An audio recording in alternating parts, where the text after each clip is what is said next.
Welcome to the Bro Code Podcast. Join Kennedy Lucas, Terry Lester, and Jackson Smith as they break down the biggest plays, share locker room banter, and keep it 100 on sports hot takes. Gear up, because this is where the real talk begins.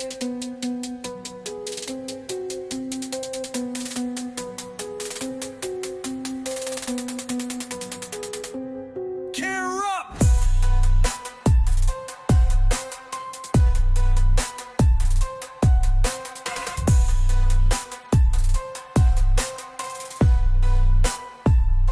Cause this is where the real talk begins.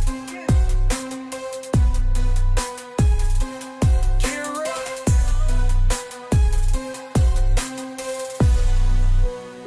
Cause this is where the real talk begins.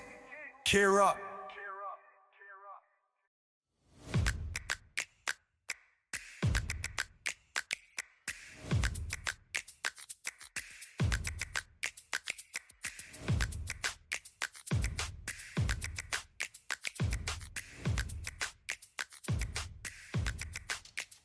Good afternoon, ladies and gentlemen, boys and girls. Welcome back to another exciting podcast. Here today, this is the Bro Code Podcast presented by Our Herd Media. We hope that you guys are ready for another exciting episode of the Bro Code Podcast. Now, again, I always like to say hello to everybody. T. Jackson, our correspondent, here in the studio to give you guys yet another exciting episode of the Bro Code Podcast. And let me tell y'all, this show is pretty good. If you missed it, you don't want to miss it. But check out Monday's Bro Code Podcast episode. That episode was amazing, right? We gave you guys a lot of our sports take. I uploaded my parts of the show on my social media, and believe it or not, T and Jackson, a lot of people enjoyed my take on the latest in WNBA. I don't know. Look, it's the same thing I've said last week's or Monday's episode is, I implore everybody here on the show to have a voice, number one, and to be able to talk about things that they are most passionate about. And I think we got a lot of good responses on my Instagram, and even TikTok had some great responses. It's just, I have those kind of feelings. I really have feelings for a league that I'm watching closely, a league that I want to take pride in. And when things like that happen, it gives us something very exciting to talk about on the show. But I get in my feelings about it. So last week, Mondays, I keep saying last week, but Monday's episode was tremendously well, over an hour and 30-minute show. I tell y'all, our podcasts, they're getting longer too, which is in a good way too. Shows like ours is getting longer. Bro Code Podcast is long. And then yesterday I gave our audience over an hour K.L.P. Aftermath podcast. So that was quite amazing to see that, the shows are growing. The shows are really growing. And it's all thanks to you guys, the audience that, watch the content, watch our podcast, watch our content. And, I'm happy. I'm humbled. I am blessed. Highly favored to be right here in the studio yet again to give you guys just another exciting episode. So we hope that y'all like it. We hope that you like this new train that we're going for Bro Code Podcast. Stay tuned because Friday, of course, if you follow my social medias, again, that's Kennedy Lucas NBA. That's my personal social medias. You can also follow the Swanky 93.3 radio station and the Heat 94.6 radio stations on Instagram because Friday, we're probably going to announce it tomorrow at some point. But I can say it here on Bro Code Podcast because this is our official sports show when it comes down to podcasting, that we have officially signed a fall football season deal with the East Forsyth Broncos. And I'm very excited for that. Now, if you guys know that I filmed high school football before last season. That was I want to say last 2024, fall season of 2024 was my first go round of filming high school games and getting my feet wet into the industry. So now it has been made official that I will be working with the East Forsyth Broncos, the East Forsyth High School, with their games in the season. That's going to be very exciting. Let me tell you, I said this in the last episode, but I'll say it again in this episode. If you are a broadcaster, streamer, producer, whatever you feel that you do in the broadcast space of sports, let me tell you something. College has been a market, right? We all know college is a huge market for sports and athletics, but there's a market for high school. Whether it's high school football, whether it's basketball, whether it's tennis, and any other high school sport that you foresee, there's a market for that to get it streamed on a network. I will say it again. I'm very, very excited to be partnered up for this fall season. The games for East Forsyth versus whoever we're going against, it will be streamed on the NFHS network. Again, that's the NFHS network. It is, I'm always going to say that in comparison, because people ask me, what is that? Think about the Netflix of Georgia high school sports. That's what that network is. They have a lot of teams from Georgia that premiere on that network. Again, it is a subscription-based service, but I will say, it's well worth it because you get to watch a good high school football game. And then, of course, you've got K.L.P Entertainment as a partner for East Forsyth. You know our broadcast will be amazing because it's not just me help running the show. It's the equipment that we're bringing. Is the microphones that we're bringing. I don't know about the commentators yet because commentators are hard to come by when it comes down to high school. But we're bringing so much skill from our offices of Kennedy Lucas Patterson Entertainment, K.L.P Entertainment, and we're bringing it to you guys. And also, we're also bringing special clips and behind the scenes on the Bro Code Podcast ATL. You guys know we did a behind the scenes kind of video last Friday. So we're changing some things up. I think what we're going to do is while we get the behind the scenes, I'm going to bring my microphone too. So that way people can hear me nice and clear as I do my behind the scenes and my take of the game. So I'm very excited for it. This Friday, we're going to be going against East Forsyth versus Forsyth Central. Now, Forsyth Central, the Bulldogs, that's what we premiered last week, right? They went against the Sprayberry Yellow Jackets. So now we got the Broncos, East Forsyth Broncos versus the Forsyth Central Bulldogs. So gonna be very, very exciting to be back at the Forsyth Central Stadium yet again for this next game matchup. It's going to be, it should be a very, very close match between the two teams, and I can't wait to see it. You guys just got to tune in for our social medias on Saturday. That's going to be Saturday when we publish the behind the scene footage, but then of course on Monday we'll talk more about it on the Bro Code Podcast ATL. So again, stay tuned for that. I'm very excited for things to come when it comes down to it. We'll get started with the Bro Code Podcast, and T's gonna kick us off, man. Kick us off.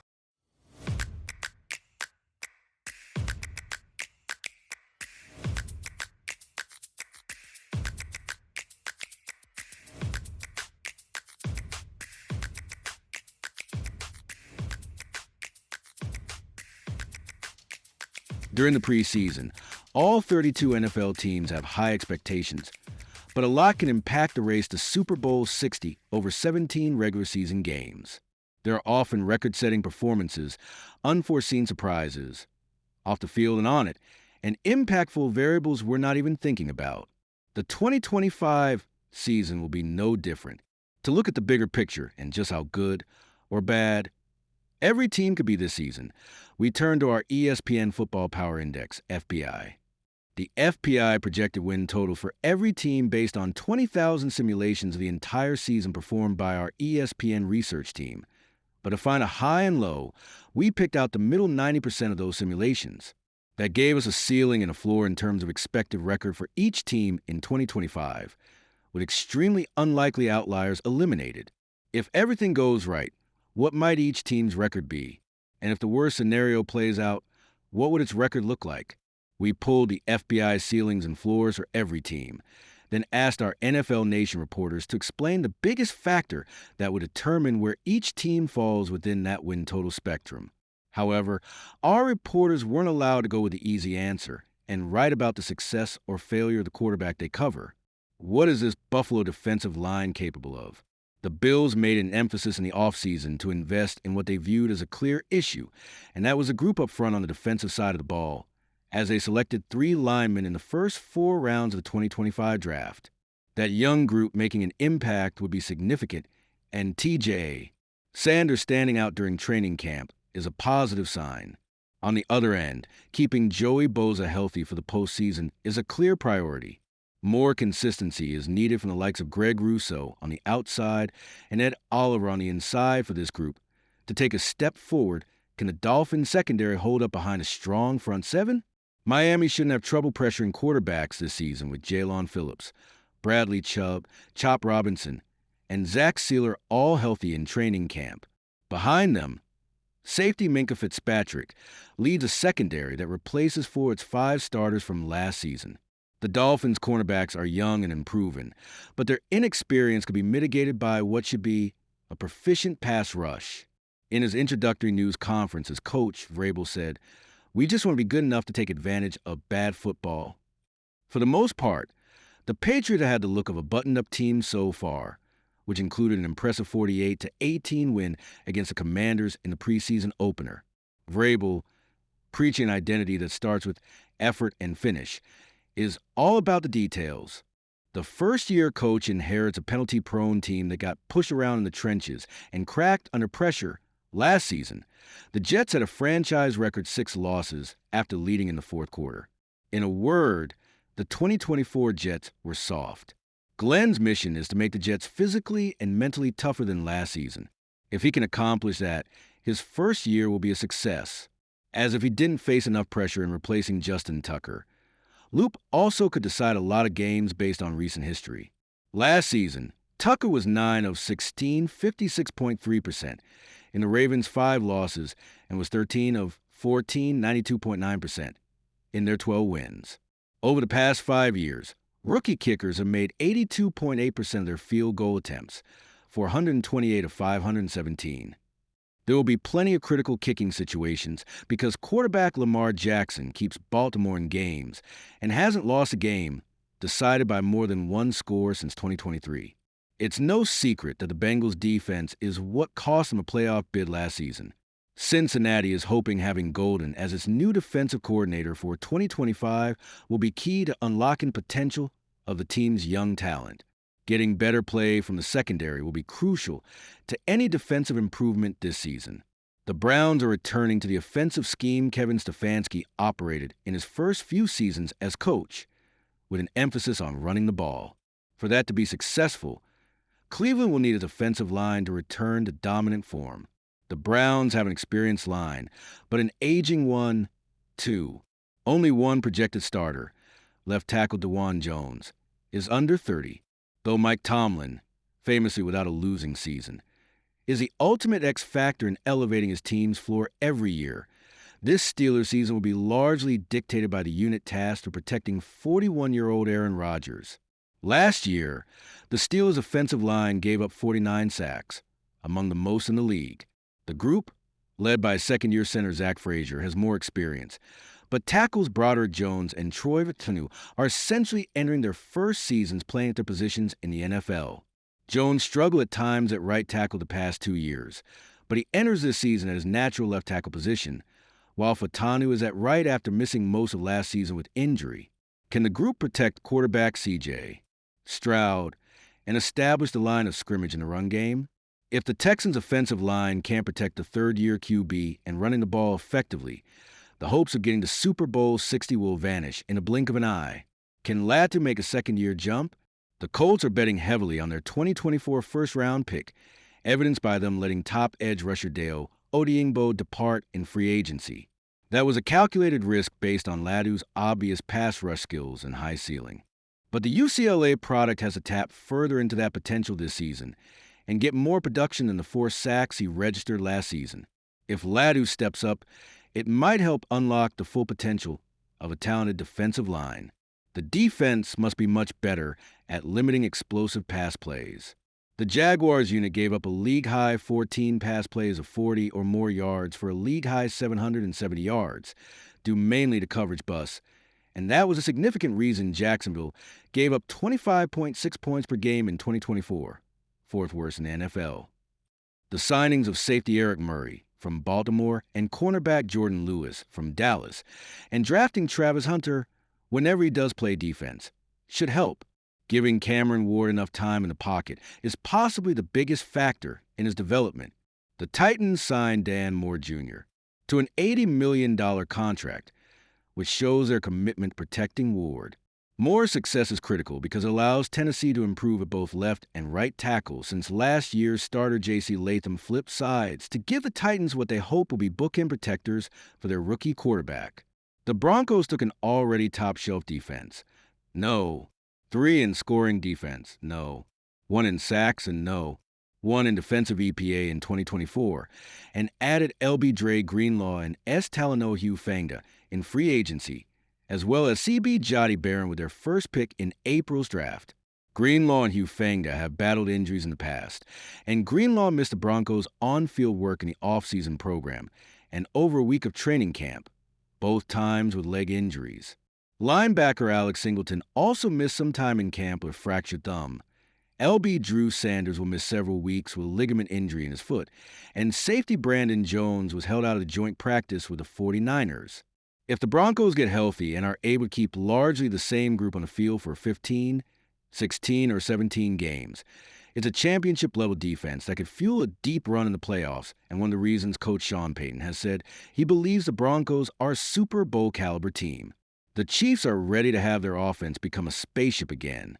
But for that to happen, quarterback Patrick Mahomes will need time and proper protection with help from Simmons to load up his right arm. With few changes on defense, the most the Chiefs can improve on from last season is their offense, which they like to see consistently put 30 points on the scoreboard. If Simmons struggles, Mahomes will once again have to overcome a pretty big obstacle. The Raiders' success in 2025 will depend largely on their performance in the trenches. When pressured, quarterback Geno Smith threw the most interceptions in the league, 13, and ranked 25th in QBR, 19.6, last season. Indeed, Smith is an upgrade at quarterback for Las Vegas, but the Raiders are going to need their offensive line to provide solid protection so he can unlock the full potential of Chip Kelly's offense. In offensive coordinator Greg Roman's first news conference, he asked reporters, "Can you imagine Justin Herbert with a great running game?" A year later, the Chargers and Roman are still imagining.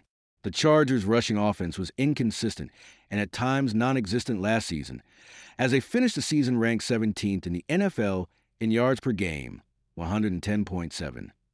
If Los Angeles can build the run game Roman promised, led by running backs Najee Harris and Amarian Hampton, the ceiling for this Chargers team could significantly change.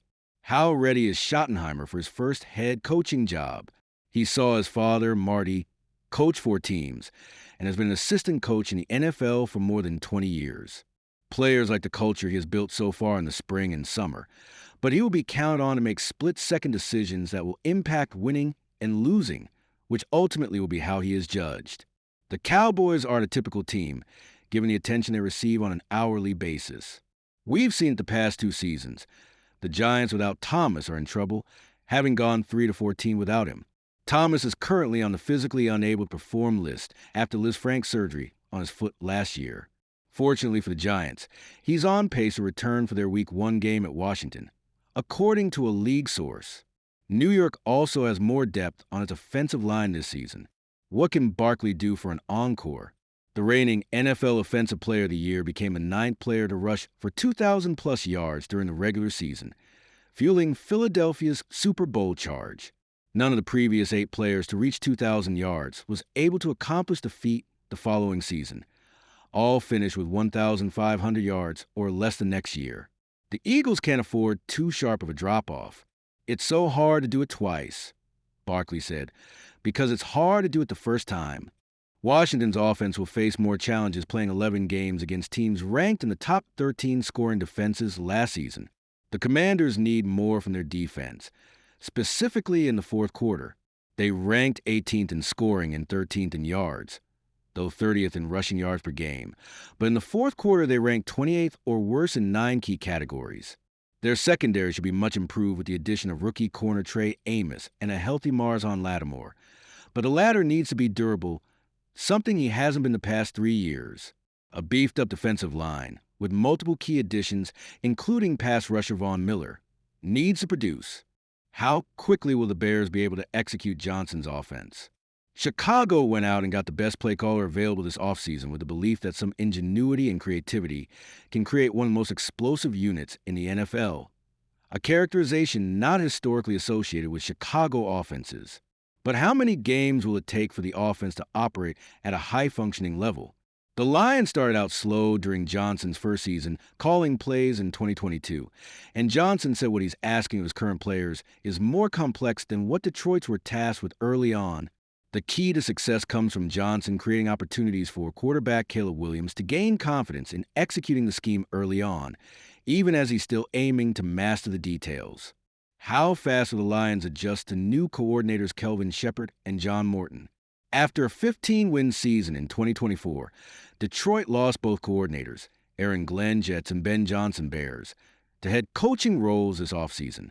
Now, Shepard, Detroit's leader on defense, and Morton, the offensive guru, are taking on key roles for a team with high expectations to reach Super Bowl 60. They both will be under the microscope, with Detroit playing a first-place schedule after winning its division. The Lions are the fourth team since 2000 to lose both of their coordinators to head coaching jobs in the same offseason, per ESPN research. What more could Hafley do than rank fifth in the NFL in total defense? 7 against the run and 6th in fewest points allowed. All in his first season at the helm. If he can find a consistent pass rush, then this thing could go to the next level. Hafley would prefer to follow the Eagles' model of getting home with 4, but that didn't generate enough pressure last season. The Packers ranked 17th in the NFL in pressures last season, according to ESPN research. Given that they didn't add a significant pass rusher in free agency or early in the draft, it will be up to Hafley, and perhaps new defensive line coach DeMarcus Covington, to find a way. Is Kevin O'Connell serious about the run game? The Vikings coach took a step toward balancing his offense in 2024 from its pass-happy ways in 2022 to 23, but the ascendance of first-time starter J.J. McCarthy will necessitate a bigger shift. The Vikings will also need to run more effectively after ranking 25th in the NFL last season in EPA on running plays. There is good reason to think they can, after pairing Jordan Mason with Aaron Jones Sr. in the backfield and acquiring 3 new starters on the line. McCarthy continued to develop during training camp, but counting on him to be a 4,000-yard passer in his first season seems unrealistic. A great deal of the Falcons' fortunes this season rests on the left arm of second-year quarterback Michael Penix Jr., but a great deal of Penix's fortunes rest with Pitts. If Pitts can even approach his Pro Bowl rookie output of 1,026 yards on 68 catches in 2021, Penix will have another elite player joining wide receiver Drake London and running back Bijan Robinson. Pitts, 24, has not eclipsed the 700-yard mark in any of his previous 3 seasons, but he says he's healthier now and has already formed a connection on and off the field with Penix. Can the league's worst defense in 2024 become a top 20 unit? If quarterback Bryce Young picks up where he left off the final 3 games of last season, the success of this team will come down to defense. Carolina ranked last in almost every major statistical category. The Panthers have made an effort to beef up the run defense and pass rush with free agency and draft additions, such as defensive tackle Bobby Brown III and Nick Scouredon. Stopping the run is first and foremost. Carolina allowed the most rushing yards in the league, 3,057, and the 3rd most rushing yards in NFL history. Can the skill position players stay healthy? The Saints' offense got off to a fast start in the first 2 games last season, but that turned quickly in Week 3 when tight end Taysom Hill was out with an injury, followed by wide receiver Rashid Shaheed's injury in Week 6 and W.R. Chris Olave, sustaining the first of many concussions in Week 6. The Saints struggled with injuries all over the team last year, but the health and performance of Shaheed and Olave will be a key piece of the puzzle this season, especially with a young quarterback at the helm. The Bucs had just 7 interceptions last season, their lowest pick total since at least 2000. They were 2-5 in one-score games in 2024 and 1-2 in games decided by 3 points or less. So flipping the field just one time can make all the difference, which is why getting interceptions was such a big point of emphasis in the draft, selecting corners Benjamin Morrison and Jacob Parrish, and throughout training camp practices. After his good but not great rookie season, the expectation around the Cardinals is that Harrison will make the coveted jump in year 2. Through training camp, he looks like he's on pace to do just that. He added 11 pounds of muscle and is moving as quickly as he did when he was lighter. Harrison's performance this season, whether he can consistently show up throughout a full game, make tough catches, and put up big numbers, could dictate whether the Cardinals make the playoffs. A big part of this is how healthy the unit is and how healthy it can stay. It's unknown whether left tackle Allard Jackson, who is dealing with blood clots in his lower leg, will be ready to start week 1, and him missing any time would be a huge blow for the Rams' hopes at another double-digit win season. That unit will be especially important in 2025, as veteran quarterback Matthew Stafford deals with back soreness entering his 17th season. Can the many young players the 49ers are counting on take a step forward and produce quickly? The Niners said goodbye to nearly 20 players via free agency, release, or trade, and they didn't spend much on signing outside players to fill those gaps. Instead, the Niners are counting on an 11-player draft class and plenty of other young veterans to become full-time starters or key reserves. San Francisco is banking on star-level production from its elite players, but it could easily have as many as 7 first or second-year players starting on defense. The Niners will need at least some of those guys to make a big leap in order to return to contender status. Rookie left guard Gray Zabel, the team's 2025 first-round pick, might be the only upgrade Seattle made to a starting 5 that was often overmatched in 2024. The biggest reason for optimism, however, isn't with the personnel as much as it is with the coordinator. Between running the ball, getting the quarterback outside the pocket, and operating less out of shotgun, Clint Kubiak is running a scheme that will make life much easier on the O-line than that of his predecessor, Ryan Grubb. The swing factor within the swing factor is whether right tackle Abraham Lucas, who has flash dominance when healthy, can stay on the field.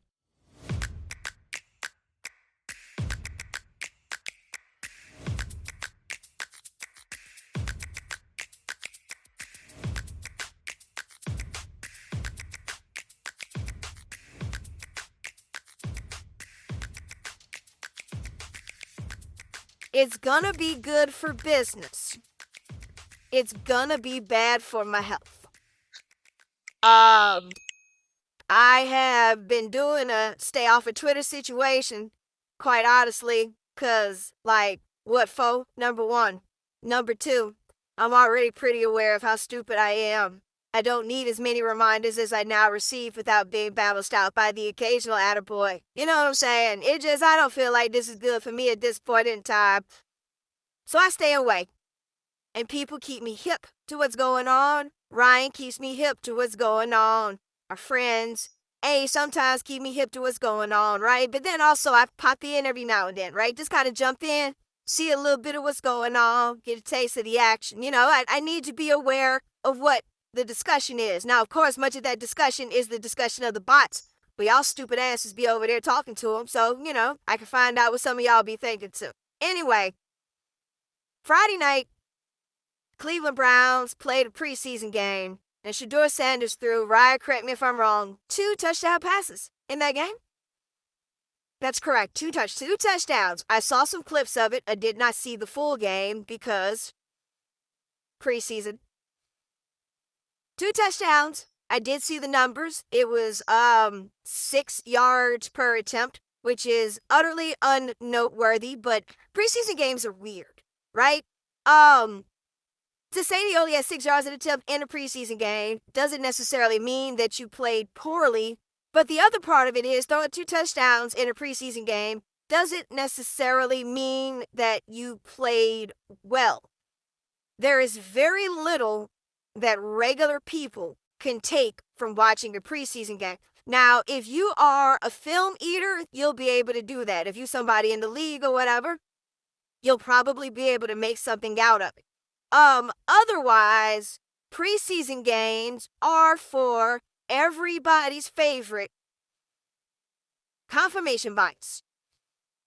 I think we can all safely agree upon that, right? If you think somebody is good and they play well in a preseason game, boom, you have a measure of verification. If you think somebody is going to be bad and they played well in a preseason game, it's only a preseason game. And the converse also holds up. Shedeur Sanders got the start. Ryan, I did not realize that there was a discussion around him prior to the start from people who are Shedeur Sanders supporters who felt as though he was being set up to fail by being asked to start this preseason game. I did not know that this was a thing. I see that people, I know Robert Griffin was one person who said it, and I don't want to extrapolate that he's everybody, but I did not get the feeling that he was alone in the expression of this sentiment. No, there is definitely a corner of the internet, whether it's bots or real people, that were saying that Shador was being set up to fail, and he'd never gotten any reps the first team offense, going out there with a lot of second team receivers, and then again, playing in this preseason. So he would have been better suited for success playing with third and fourth teamers. I didn't say the argument. Okay, no, like, you know what I mean? Like, I'm trying to figure out, like, what would have worked for you under those circumstances if that's the way you see it, because it's not like I don't understand. I see there's a kernel of logic in that. But what I'm saying there is, you would probably gonna find a way to be mad regardless of how it goes. Man, he can't be out here throwing, but those guys, they too good. Oh, well, he didn't actually get to work with. Oh, okay. I mean, I think it would be relieving. Let me tell you something. I don't know if football is anything like my business, but man, when you work with bums and then you be out there working with people that's good, when you get out there working with people that's good, man, that shit like you put on a new pair of socks. Like, damn, you don't say to yourself, I can't walk in these. I don't know what this good feeling is like. No, that's not how that works, right? But anyway, sure, I got out there.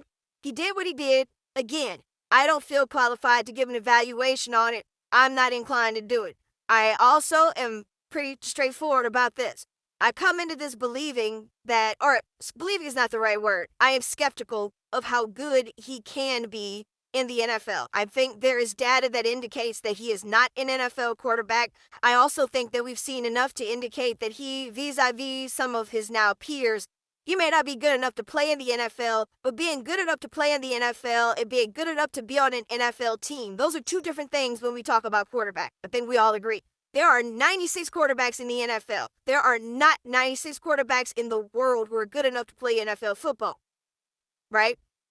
The Browns got 5 quarterbacks that ain't good enough to play NFL football. One of them, Deshaun Watson, his little nasty ass ain't gonna play this year. Joe Flacco, I mean, I don't think Joe Flacco went to high school with me, but he could have, right? Dylan Gabriel, who nobody thought was going to go in the 3rd round. Kenny Pickett, who is already a journeyman. And let me just make sure I get this part right about Kenny Pickett.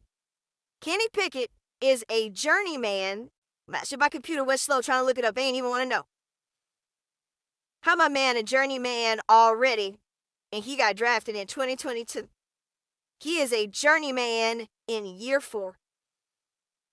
Just throwing it out there. So that's who we got. Watson, Sanders, Pickett, Flacco, and Dylan Gabriel. Everybody is going to get a chance to start this year because I don't think any of them are good enough to play. That's my read on this situation, right?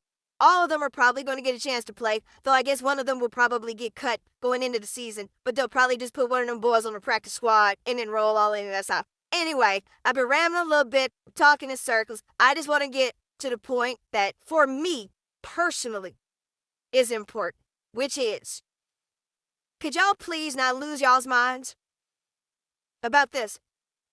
Can you?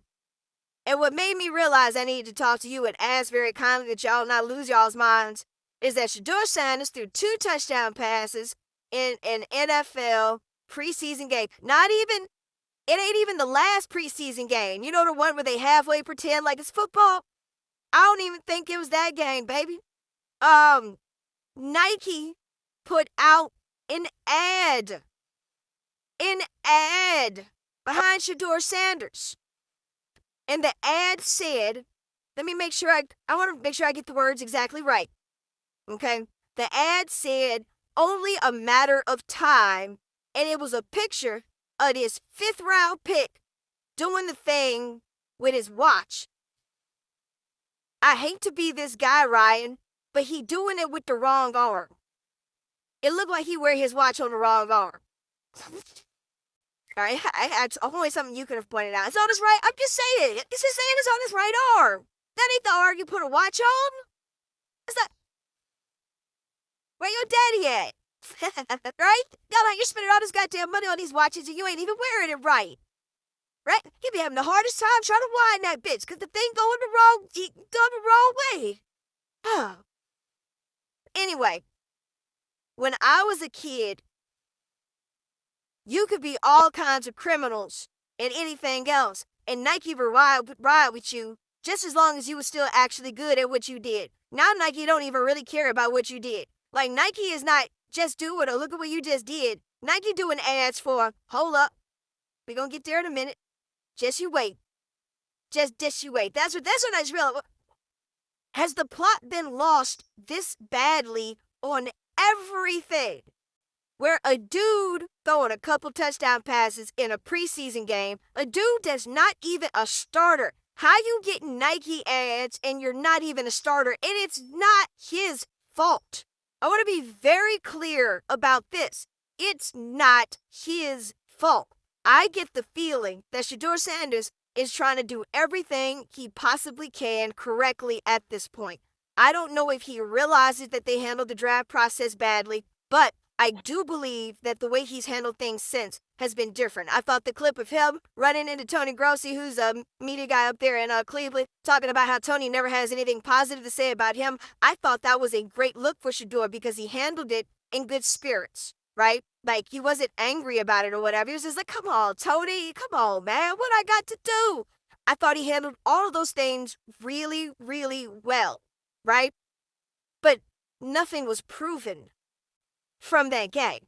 I was talking to one friend of the show who I know is listening, and I'm not going to name him just because he and I talked about it, and I don't want to relitigate our conversation on here. I don't think that's fair. I don't think it's appropriate.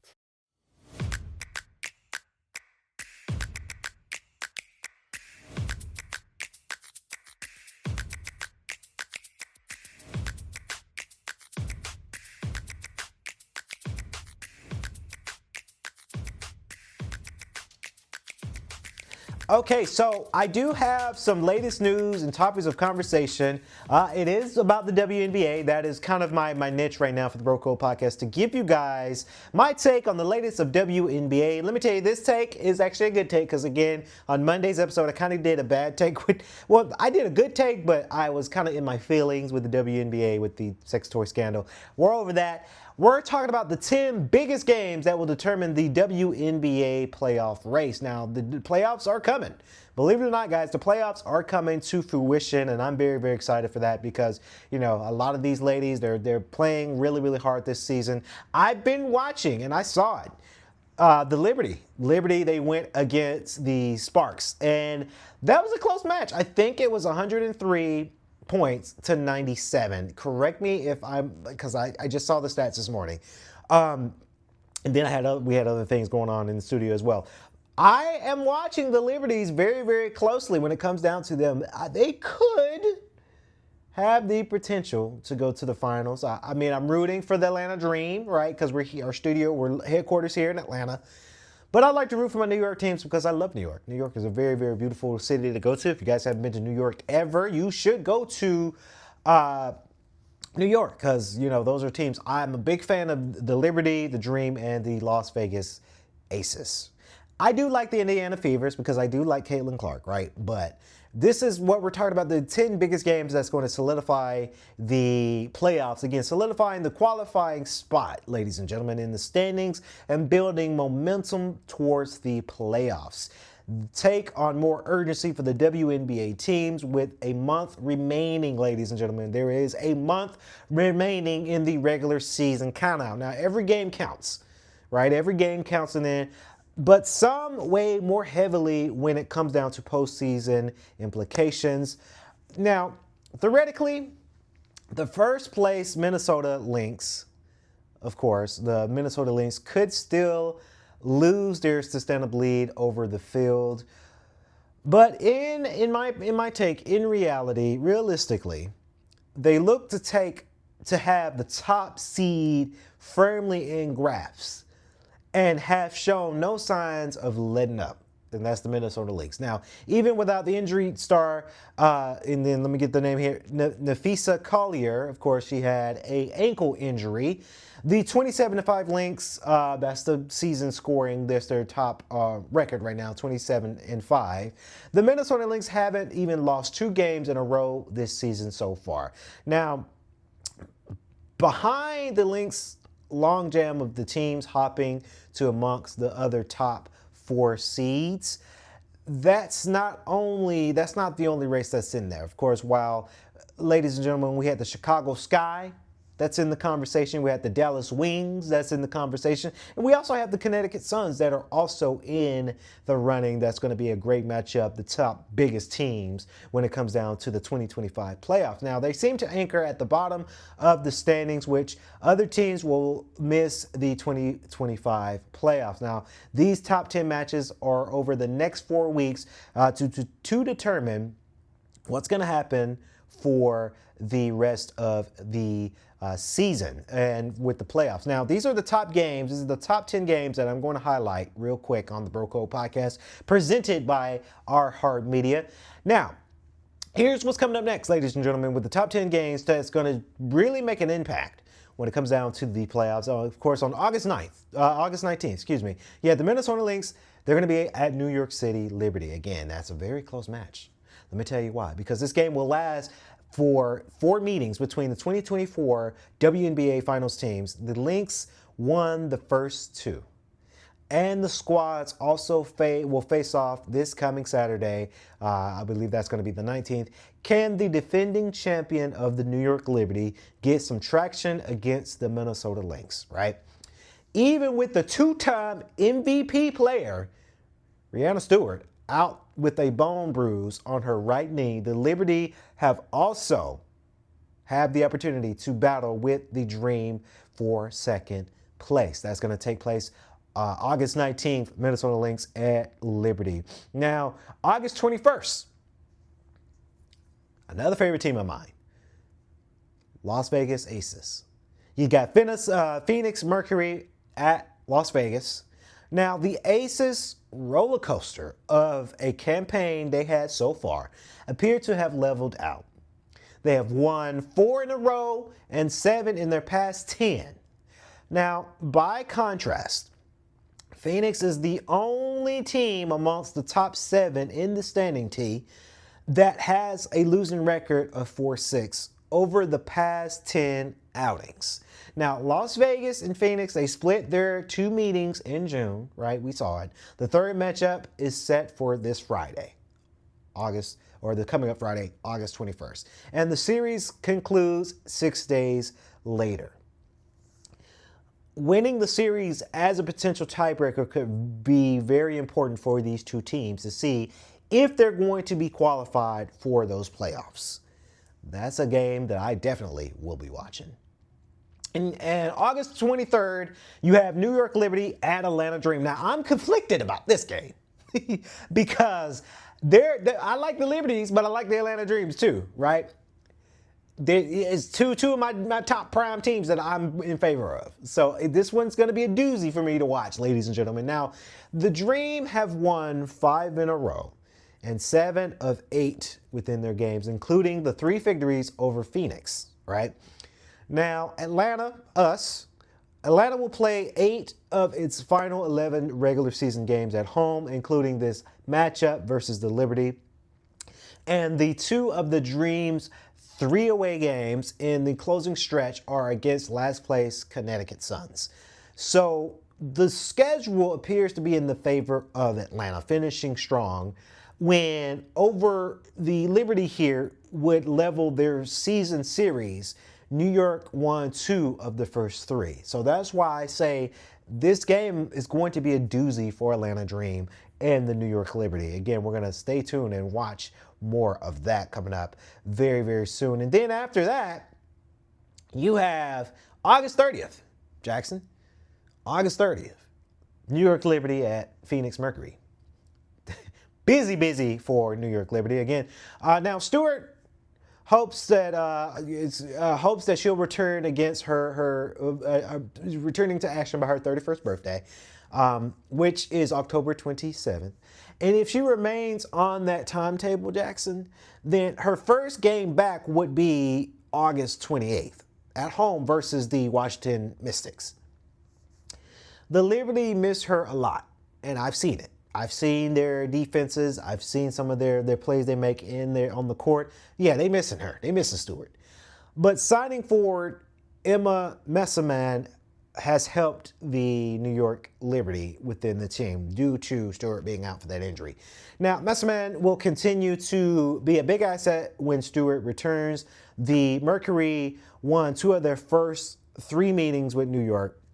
So the Liberty, they hope to level out the series between these two teams. So I can't wait to see what happens after that. Now we're heading into September, and believe it or not, you know, y'all know what I say on this show here, and I say it on any show, T, that, you know, these months are moving like I got somewhere to be. Because before you know it, before you blink, September is going to be here. And let me tell you, when September is here, you have the Los Angeles Sparks at Seattle Storm. Now, this contest will be the second back-to-back games for the Sparks, who will host the Mystics on August 31st. The Sparks season has turned around when it comes down to their season. They were 4-6 in the top 10 games that they had before the All-Star game, but they are 7-3 now in the 10 since then. If the standings remain as they are now with the Sparks, then the Sparks and the Storms will be battling for the 8th and final playoff spot. That's going to be interesting. That's going to be interesting for both of those two teams.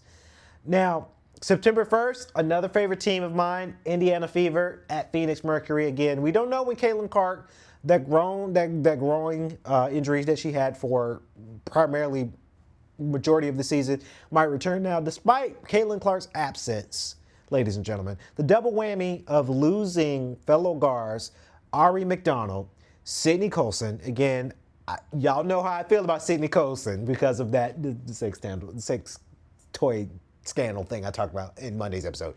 But to season-ending injuries last week, the Fever are hanging in there. They will open September with this game at Phoenix. Will Clark be back on the verge of a return? Will she be able to return from the injury? We got the Indiana and Phoenix split their first 2 meetings, so this one will settle that series. Don't know if Caitlin Clark is going to be back from that injury. I hope so, because I'm a fan of Caitlin Clark. I like how she plays. I like her three-pointers. I like her shooters. I like her layups, and I like her athleticism. So we'll see. We'll see if she is going to be able to return back when it comes down to that. Now, September 5th, Los Angeles Sparks at Atlanta Dream. I'm not so much of a Sparks fan, so I'm rooting. Of course, obviously, I'm rooting for our home team of Atlanta. We mentioned that the Sparks outing at Seattle to open September. Now, these 2 consecutive games in Atlanta come over that. Los Angeles forward Cameron Brink. I'm not a fan of the Sparks, but I'm a fan of Cameron Brink because she's pretty good.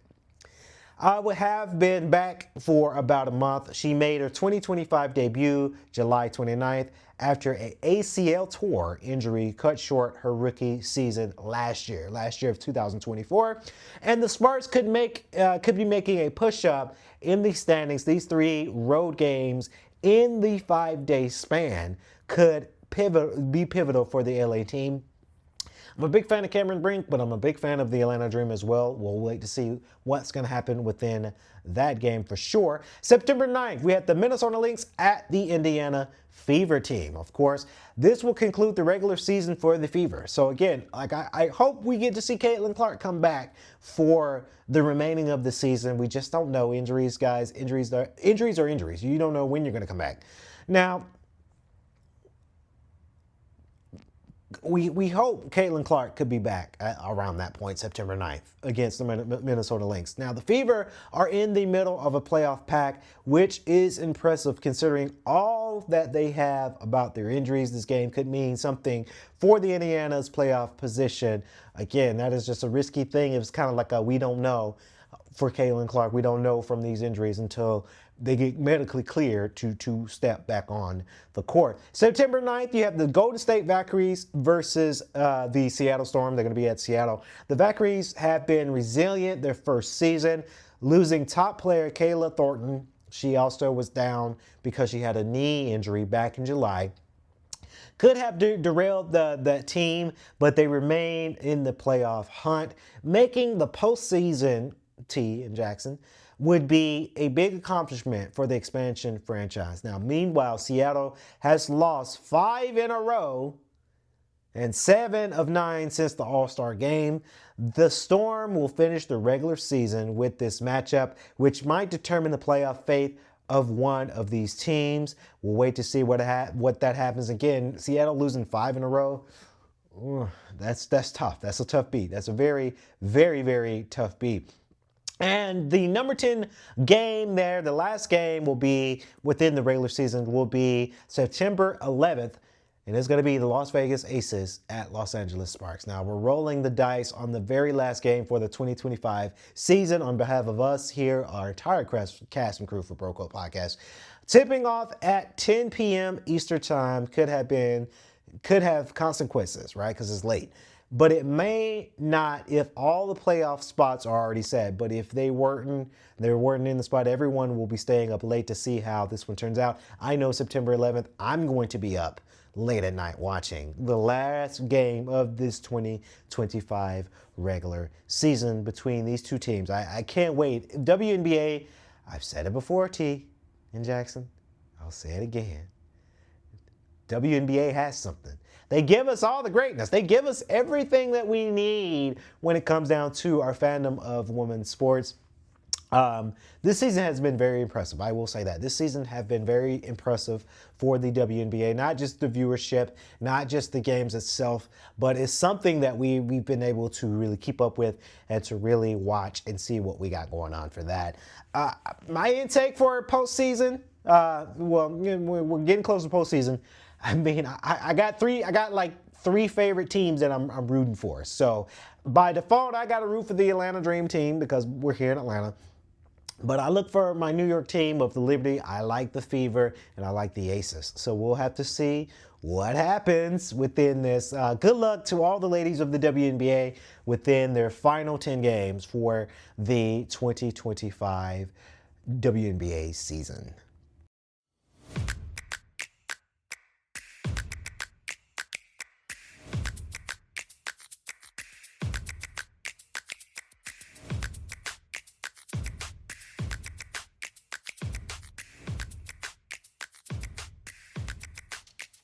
When Florida Panthers star Matthew Tkachuk raised the Stanley Cup over his head for the second straight season, the on-ice celebration included two of the most important people in his life, Father Keith Tkachuk, who played 18 seasons in the NHL, and brother Brady Tkachuk, captain of the Ottawa Senators. Keith was smoking cigars and hoisting the cup with Matthew around the arena. Brady was holding a beer and diligently avoiding contact with the cup, as superstition dictates that an NHL player should never touch it if they've never won it before. The celebration was another memorable moment for the Tkachuk boys and their father. This month, another one arrived. The trio graces the cover of EA Sports NHL 26 Deluxe Edition. Growing up, Matthew and I dreamed of playing just like our dad, Brady Tkachuk said. Even now, his influence on how we play and prepare remains huge. It's an honor to be featured on the cover. Having him standing alongside us makes the whole thing even better. We spoke with Matthew and Brady Tkachuk recently about their video game history, the Panthers' wild offseason, Brady's future in Ottawa, Matthew's health heading into next season, and their thoughts on the new NHL collective bargaining agreement. But first, we asked two of the first players named to the 2026 U.S. men's Olympic ice hockey team about chasing gold. Responses were edited for length and clarity. Next, not every five-star recruit from the 2024 ESPN 300 was inserted into a starting role as a true freshman last fall, despite what their ranking might suggest.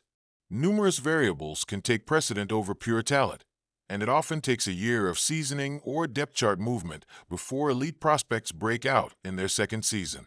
Ohio State's Jeremiah Smith and Alabama's Ryan Williams became instant superstars as true freshmen in 2024, and we have a strong list of super sophomores ready to emerge in 2025, following the path of Notre Dame running back Jeremiah Love, who made this list last year. A heralded quarterback recruit in 2024, Sayan has the physical tools, poise, and supporting cast in Columbus to be one of the top passers in the country.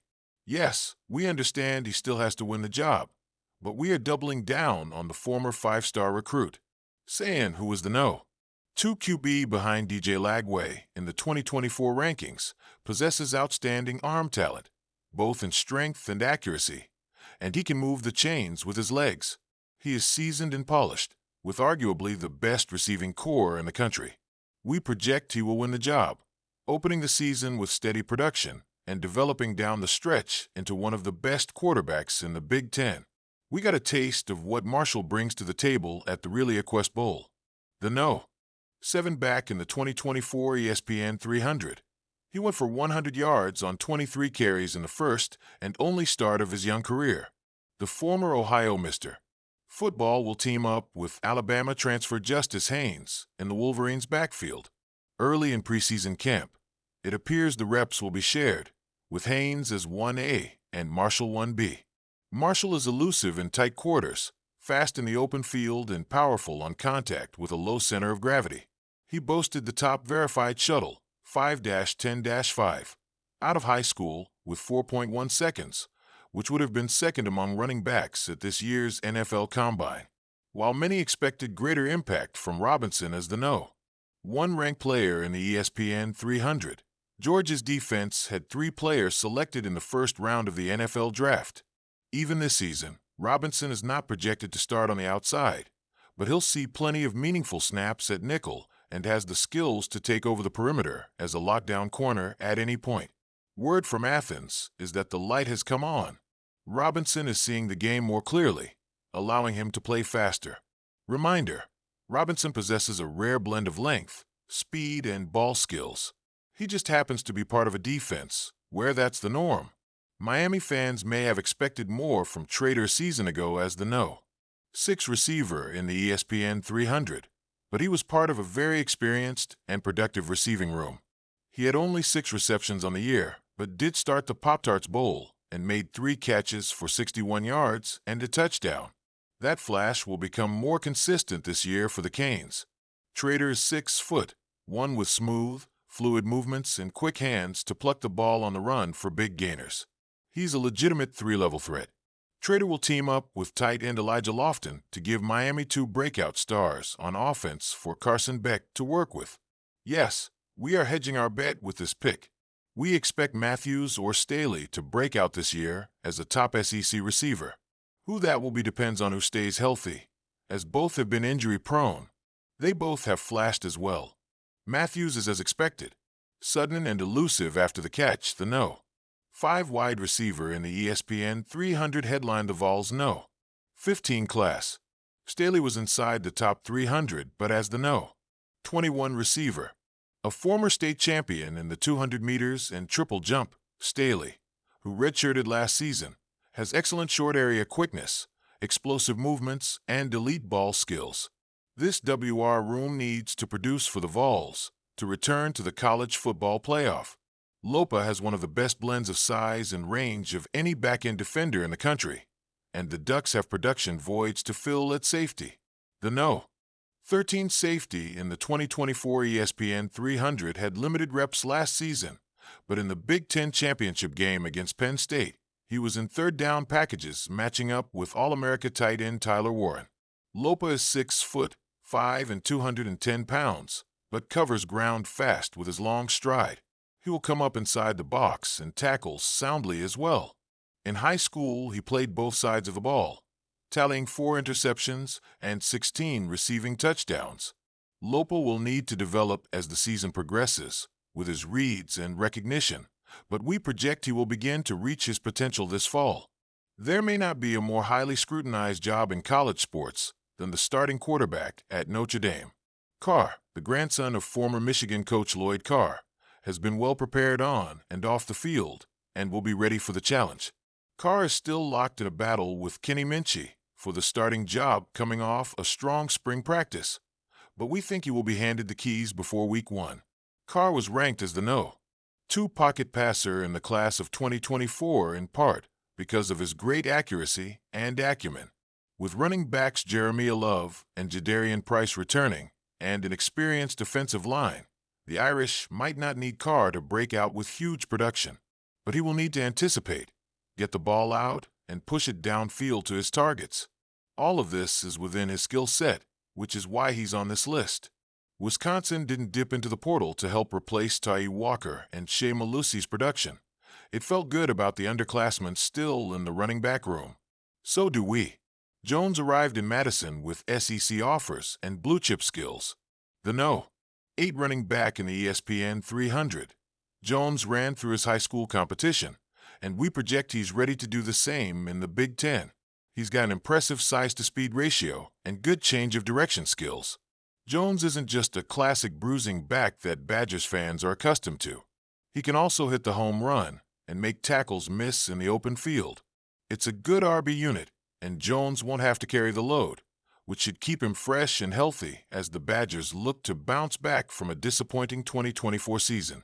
Expectations are sky high in Austin as Texas ranks No. 1 in the preseason AP Top 25 for the first time in program history. While the roster is loaded, there is turnover at key spots, and defensive tackle is one of them. Baker was a highly touted 2024 prospect, No. 2OT in the ESPN 300, and was in a battle to start the season. Unfortunately for Texas, Andre Kojo recently went down with a season-ending injury, which means Baker has more than likely won the starting spot. He has improved his strength this offseason and has worked hard at the technical points of the position. He will be tasked with protecting the most anticipated player in all of college football in Arch Manning. The 11th rated pocket passer in the ESPN 300, Brown saw limited action last year and was able to preserve a redshirt season. He is a winner above all his great physical traits. He's the only quarterback from National Power Mater Dei High School, Santa Ana, California, to win 2 state championships. He threw for more than 8,000 yards and 100 touchdowns, and now has the challenge of leading Stanford back to its storied levels. While young, he will have one of the better quarterback tutors in Frank Reich and a GM, Andrew Luck, who knows a thing or two about winning in Palo Alto. Brown has pro-style skills that fit well in Reich's scheme. While experienced 6th-year transfer Ben Gulbranson was just named the starter in a close battle, we still expect Brown behind center early this season. Boise State lost Heisman Trophy runner-up Ashton Jeanty to the NFL, but the Broncos have another under-the-radar recruit ready to emerge. Gaines was ranked the 45th running back out of high school and originally projected as a linebacker. He combines great downhill power and physicality between the tackles, with 10.9 100-meter speed and polished receiving skills. He has gone from 6 feet, 195 pounds to close to 220, and early reports indicate he looks ultra-fast and explosive as he regains his form from an injury that kept him out most of last season and this spring. We got a glimpse of what he can do when he ran for 110 yards and added 44 yards on 3 receptions in his collegiate debut against Georgia Southern. Boise barely made the cut in the preseason AP Top 25, but Gaines could help them climb the pole.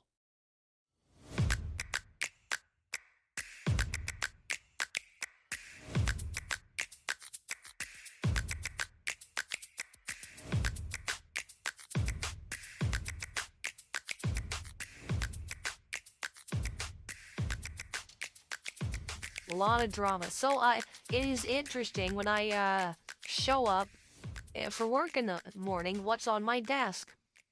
And this was interesting.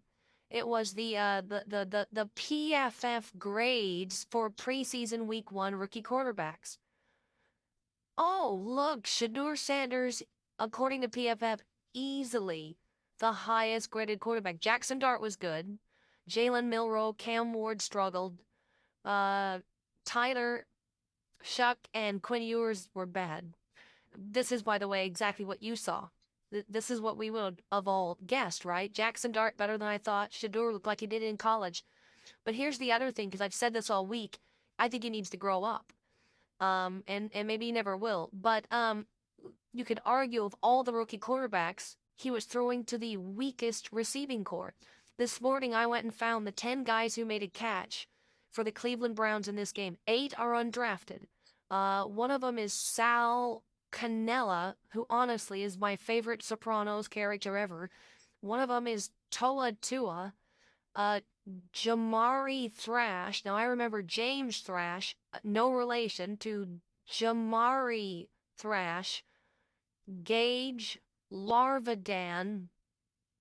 Larvadan, I thought was a headache medication. The point being is, 8 of the 10 are undrafted. And this is what he did, with the exception of Travis Hunter. This is what he did at Colorado. He had to outscore teams. He had to carry a team. I mean, Colorado had the 42nd best defense. His biggest win at Colorado was arguably TCU, 45-42 shootout or something like that. He also had the worst rushing offense in college football. Not bad, the worst, 134 FBS. Bad O-line. It was always on Shedeur Sanders. And when I looked at that receiving corps this morning, I went, this is Colorado all over again. That basically he's having to carry it. By the way, this is the opposite of J.J. McCarthy's experience. When he was at Michigan, they had the #1 defense, never had to win by shootout. He had the #5 FBS run game, could rely on others. Throwing on play action. Yeah, Shedeur didn't get a throw on play action because no linebacker bit on Colorado's run game. And the offensive line couldn't block it anyway. So what it says is J.J. McCarthy had a very comfortable college experience, and he has struggled kind of finding his groove, right, and building his confidence, because how could he? When you go to school, you know, it's the old trust fund kid. I've met trust fund kids before, never that impressive. There's no grit to them. Shedeur Sanders may have had a famous dad, but basically he went to a trade school, and J.J. McCarthy got a liberal arts degree. One looks really impressive on a resume. The other actually gets you ready for the workforce. And so when I look at Shedeur in that receiving corps, in that PFF grade, yes, he needs to grow up. There's no question. Myles Garrett got a speeding ticket. He can. He's arguably the best player in football. Shedeur Sanders, a 5th-round quarterback, can have 2 of them. But he is clearly comfortable being uncomfortable, throwing to a bunch of no-name guys. One guy played at Scottsdale Community College. So he's 4th, remarkably, he's 4th on the Browns quarterback depth chart, but #1 on PFF's rookie opening week quarterback performance. I don't know. Here's Kevin Stefanski on all Cleveland quarterbacks. It's an all-encompassing evaluation. Obviously, I know, you know, week 1 is coming and we'll make a decision there, but we're very, very obsessed with player development and the development of our quarterbacks. So that's really been something that we've worked hard at, whether it's reps in practice or the meeting rooms or the walkthroughs. We want to make sure that we're doing everything in our power to get these guys better. For the record, Shedeur Sanders today injured his oblique at practice. He may or may not play in the next game. Cleveland's quarterbacks are all banged up. So he's the latest, apparently. This comes down from Ian Rappaport. He got banged up in practice today. So we'll see what transpires. So the other part of the best football dynasty of my life was New England. Kansas City, the Niners, Bill Walsh, Montana was pretty special. Jimmy and the Cowboys was certainly memorable. New England blew everybody out of the water. They had, like, you know, it felt like 2 different dynasties, early and late. But in the middle, they went 10 years and didn't get a trophy. It does not mean they were bad. During that time, they got to 5 NFC championships and won 8 division titles. Those were in the years, and Brady and Moss shattered NFL records. Those were in the years they didn't win the Super Bowl. So when everybody, myself included, says the dynasty is over in Kansas City starting this year, it doesn't mean they're not going to be great. It doesn't mean they won't get to another Super Bowl. It doesn't mean winning is over. But they only hoist one, and Mahomes is older and more expensive. There is one Travis Kelce, and he's probably in his last year. Chris Jones isn't getting any younger. And the truth is, Mahomes' coach is 67, and I love Andy, but the chance of him lasting 6 to 7 more years physically is probably very small. The other thing is, when Brady was dominating his division, the Jets were a circus. Very briefly, Rex Ryan got it together and beat them. Not a great team, but the Rex Ryan team beat them. Miami's a perpetual average franchise, never terrible, not Carolina, where they're, you know, intermittently exceptional or awful. Yeah, Miami's always kind of 8, 9, 9, and 8. That's just kind of what they feel like. Always interesting, never great. And then the Buffalo at the time, I don't remember what it was, but it didn't Brady go like 32-3 against Buffalo? I mean, he just dominated them until Josh Allen got there. But that's not what Kansas City's facing. And I talked about it this week. The reason LeBron was so dominant in the East wasn't that he was just great. It was that the East was terrible. I mean, and it's been like that for 30 years. Go look at the NBA's Christmas schedule and opening day schedule. It's all Western teams. And it's been mostly like this forever, except when LeBron was there. So he was running through the Raptors and the Pacers. And Nick Saban was dominating when Tennessee couldn't get the coach right, and Ole Miss couldn't get the coach right, and Georgia couldn't get the coach right. The minute Sark and Texas came into the conference and Georgia got Kirby Smart, the dynasty ended. By the way, Urban's dynasty ended when Nick Saban came into the SEC.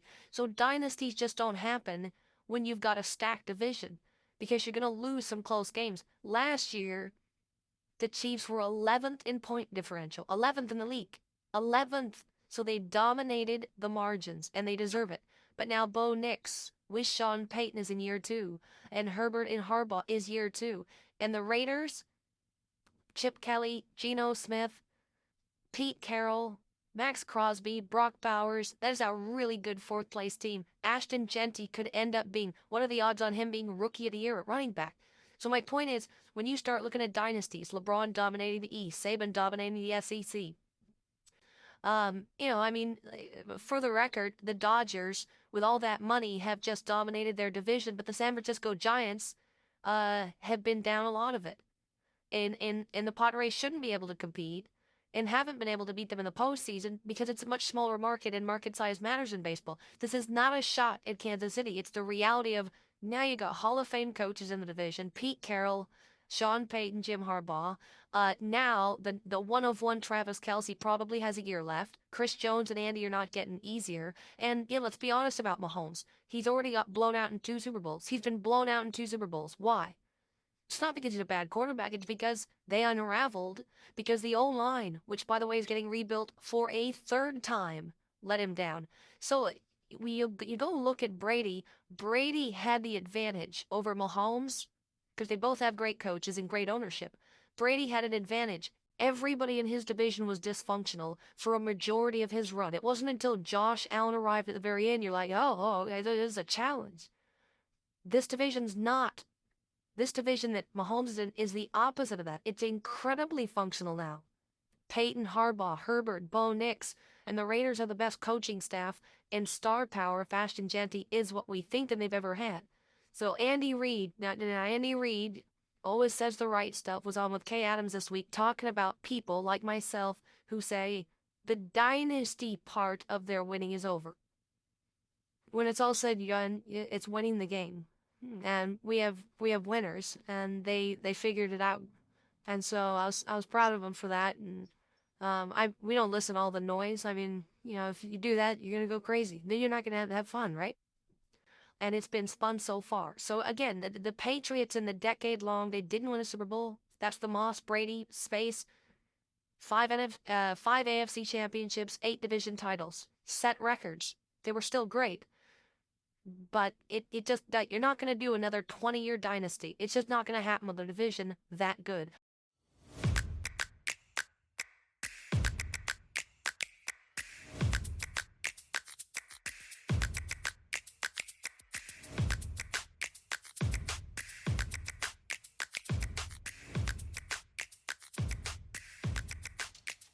Okay, so coming up here on the Bro Code podcast presented by Our Heart Media. Again, I talked about basketball, women's basketball. So now I've got to talk about baseball. And I've said this before, and I'll say it again.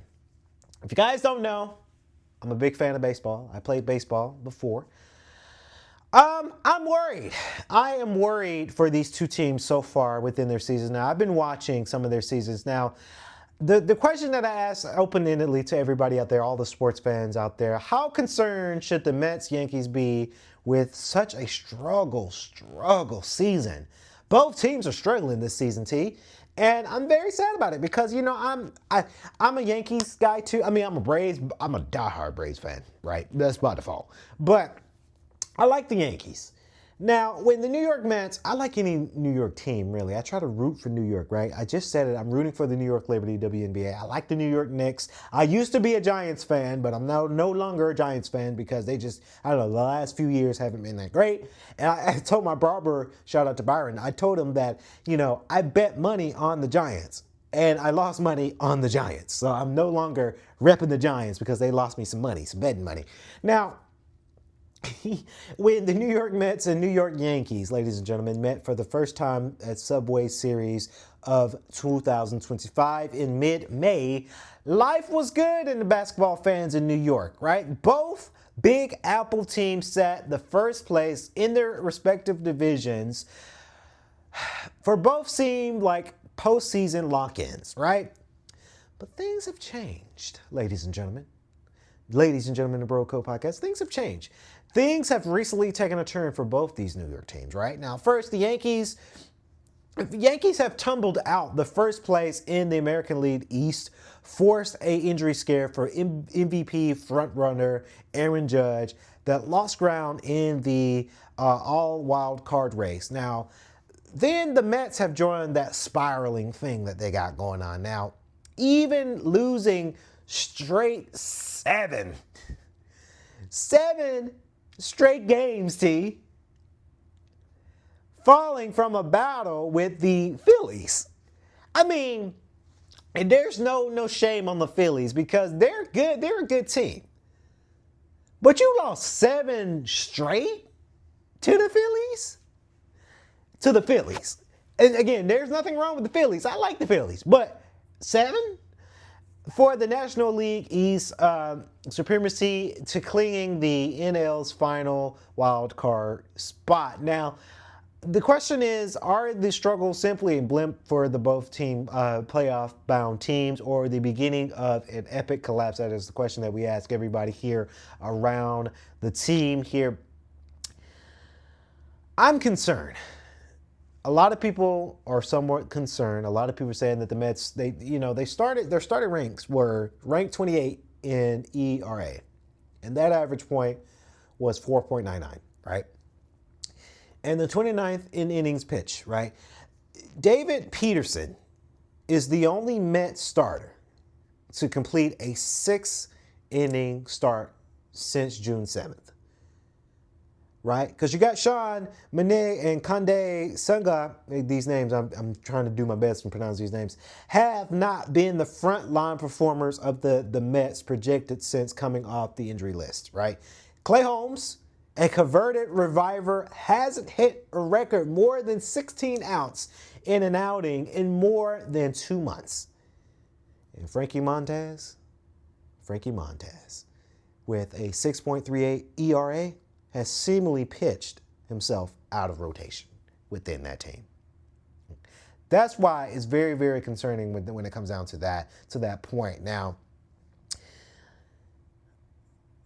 why just, and the question we ask everybody here on the set, why just somewhat concerned? Now, first of all, Tyler McGill and Paul Blackburn could provide boost when they are activated from the injury list. As could as Brandon Sprout and Nolan McLean as well, the two right-hand pitching perspectives who have excelled in a AAA and could receive a call to Queens very, very soon, but mostly because the lineup is too good to struggle for much longer, right?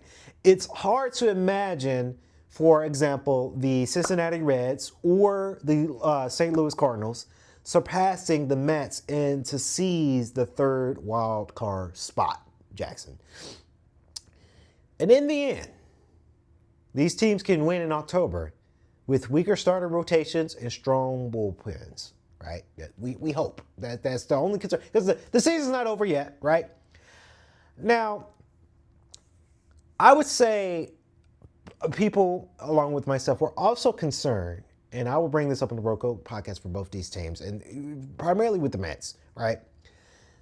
Because of the strength of the National League and the depth of the Mets issues that they have, the struggling lineup between these teams, the Mets in particular, and the slumbering rotation right? The inconsistency of the bullpen. The Milwaukee Brewers and the Philadelphia Phillies are the standard for the league these days. Now, the Brewers, for an example, they had a high-end defense and good rotation and roster depth. And the Phillies, they had the exceptional rotation, maybe the best closer to Durham, right? And the lineup of experienced hitters. Now, lately, the Mets don't come close to measuring up the standards of the Brewers or the Phillies. So we saw with a sweep by Milwaukee the last weekend because the Brewers got that good rotation, right? They got a great, strong lineup, and that's something the Mets, they're missing out on it. I get kind of, because I want to root for the team, right? I do want to root for that team. Now, I will say, a lot of people say, in what I just said, a lot of people say it could be a determining factor if you're concerned or not. Now, they won't fall out of the wild card spot yet, but they exceptionally lose the division within this skid. The offense slump has lasted way too long for both these teams. Again, we're talking about the Mets on this one. The rotation is a shaky ground for a lot of people that's observed these games lately. And through their actual outperforming the expectations that some people are saying. In any cases, the Mets are too good to rank last in OPS since the All-Star break. That will turn out. Fortunately for New York teams, with Yankees and Mets, New York gobbled up a lot of this first half wins to withstand the slump.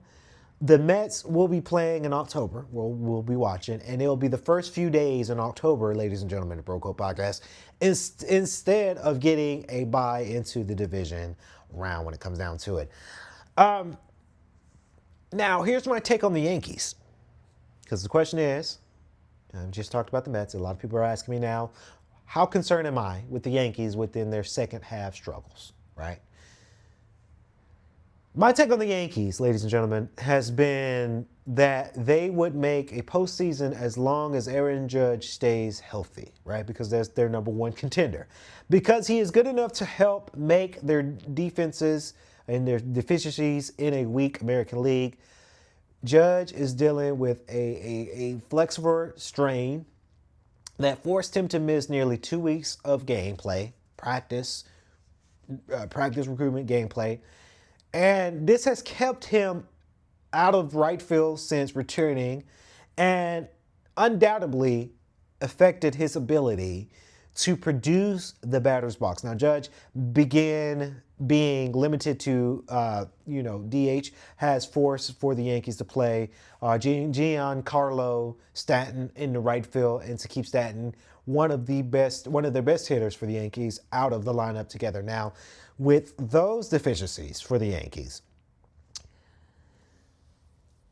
the Yankees' starting rotation has not been good enough within this season since Clark Schmidt, where he was lost of the season, and Max Fried began his downhill turn when the calendar flipped to July. Then the bullpen for the Yankees. The bullpens, even after a deadline makeover, has faltered too often at the wrong terms and wrong times. I will say the Yankees' offenses have become too reliant on the home run. And the Yankees' mind-blowing plays that they had, to me, based off what I've seen, has been sloppy baseball for the Yankees so far.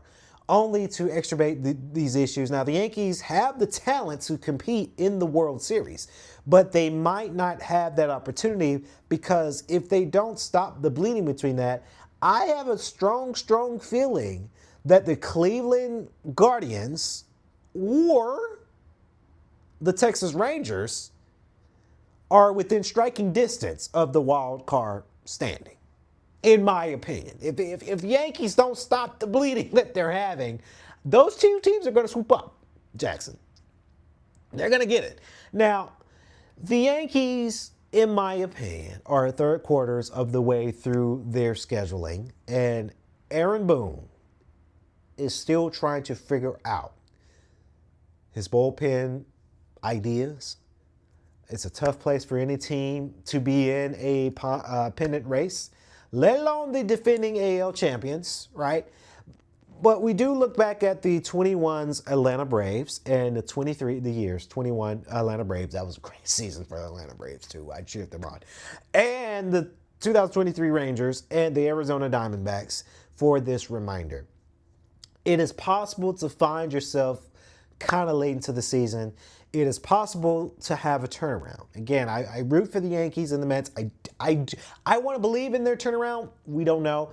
And the landscape in front of the Yankees might be as friendly as we ever seen as a pennant contender. Now, they have the easiest finish schedule of any club so far. So they're going to have to finish their season with consecutive series against the Minnesota Twins, who have been the Yankees version of the Washington Generals over the past 25 years. And then you got the Baltimore Orioles, who are playing out of the string, the Chicago White Sox, who are getting better, but are still years away from contending for that World Series for now. And then the Orioles again. I would say, don't be surprised if the Yankees finish regular season with a flourish. And at least defer some of the big picture questions that always hovered over the New York teams. We'll wait to see what these teams do. I want to root for these teams simply because they're New York. And I'm a big fan of New York. Could they have a turnaround within their two teams in this season so far? They could. Are they struggling in the MLB season of 2025? Yes. But we'll have to wait and see what happens between those two teams. Ladies and gentlemen, that's going to wrap it up here on the Bro Code Podcast. We hope that you guys enjoyed this episode. Again, please remember to like, comment, and subscribe to the channel. And if you're watching the video version of us, thank y'all so much. We really appreciate y'all. If you're watching on YouTube, Spotify for video, Facebook Watch, share with your friends so that way you guys don't know, you don't miss out on the analysts and the real talk of sports here on the Bro Code Podcast ATL, presented by our Hard Media, T. Jackson, correspondents. Monica and Simone, you guys know you guys are dope. Stay tuned because on Friday we're going to be giving you behind the scenes look on East Forsyth. That's a tongue twister. East Forsyth versus Forsyth Central. We'll be in the building. We'll be in the stadium. Not only broadcasting the game, but to give you guys our insight of that high school football game to open up the high school football season. Until then, this has been the Bro Code Podcast, ATL. We say so long, have a great night. We'll catch y'all in the next episode. Peace. Welcome to the Bro Code Podcast. Join Kennedy Lucas, Terry Lester, and Jackson Smith as they break down the biggest plays, share locker room banter, and keep it 100 on sports hot takes. Gear up, because this is where the real talk begins.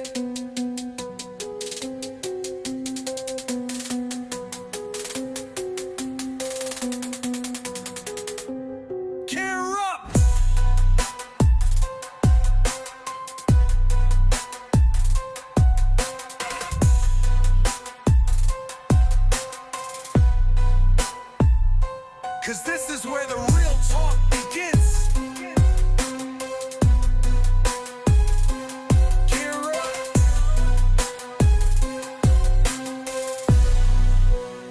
Cause this is where the real talk begins. Gear up.